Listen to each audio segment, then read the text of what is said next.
তুমি কি তারাবির নামাজ নিয়ে প্রচলিত কিছু ভ্রান্ত ধারণা ও তার সঠিক তথ্য দিতে পারবে?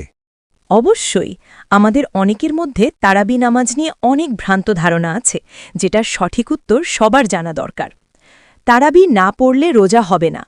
তারাবির নামাজ না পড়লে রোজা ভঙ্গ হয় না বা রোজা হবে না এমন কোনো নিয়ম হাদিসে নেই। তারাবি সুন্নাতে মুয়াক্কাদা, যা রসূল সাল্লাল্লাহু আলাইহি ওয়াসাল্লাম গুরুত্ব দিয়েছেন। জামাতে না পড়লে নামাজ হবে না। তারাবি মসজিদে জামাতের সাথে পড়া সুন্নত এবং উত্তম, তবে মসজিদে না গিয়ে বাসায় একা বা পরিবার নিয়ে পড়লেও জামাতের সওয়াব পাওয়া যাবে। খতম তারাবি ছাড়া অন্য তারাবি হবে না। খতম তারাবি সেরা, কিন্তু সূরা তারাবি ছোট ছোট সূরা দিয়ে পড়লেও তারাবির সওয়াব পাওয়া যায়। বসে তারাবি পড়া যাবে না। অনেকেই মনে করেন বসে তারাবি পড়লে নামাজ হবে না।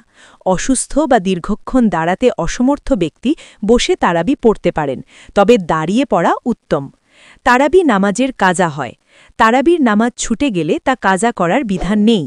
সারসংক্ষেপে, তারাবির নামাজ একটি অত্যন্ত ফজিলতপূর্ণ ইবাদত, যা আত্মশুদ্ধি ও গুনাহ মাফের মাধ্যম। এটি নিয়ে অতিরিক্ত কড়াকড়ি বা অবহেলা উভয়ই ভ্রান্ত ধারণা।